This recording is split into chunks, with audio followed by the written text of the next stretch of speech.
Welcome to Chillin' 101. We hope this video helps. In this video, I will explain how to open your Toyota Tacoma gas cap. First, locate the fuel door on the driver's side of your vehicle. Unlike some cars, many Tacoma models do not have an interior release lever. Simply place your finger in the small allowance on the fuel door and pull it outwards. The door will pop open, giving you access to the gas cap. Then, twist the cap counterclockwise to remove it. Once the fuel door is open and the cap is removed, you can proceed to refuel your Tacoma.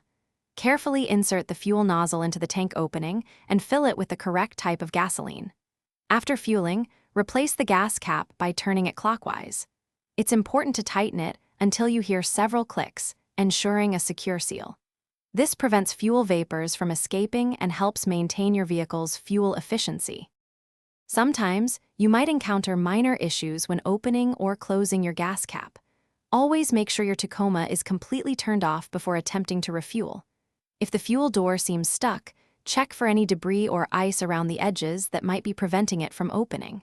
For a stubborn gas cap, try gently wiggling it while turning counterclockwise. Avoid forcing it, as this could cause damage to the cap or filler neck. Regular maintenance of your gas cap and fuel door can prevent future problems. Periodically inspect the rubber seal on your gas cap for any cracks or wear, as a damaged seal can affect fuel economy. Also, keep the fuel door area clean by wiping it down with warm, soapy water and a microfiber cloth to prevent dirt buildup. Remember, a clean and properly sealed gas cap is crucial for your Tacoma's performance. For a fresh interior, check the description for a link to little trees, black ice, and other great deals. Thanks for watching. Consider subscribing if we helped you.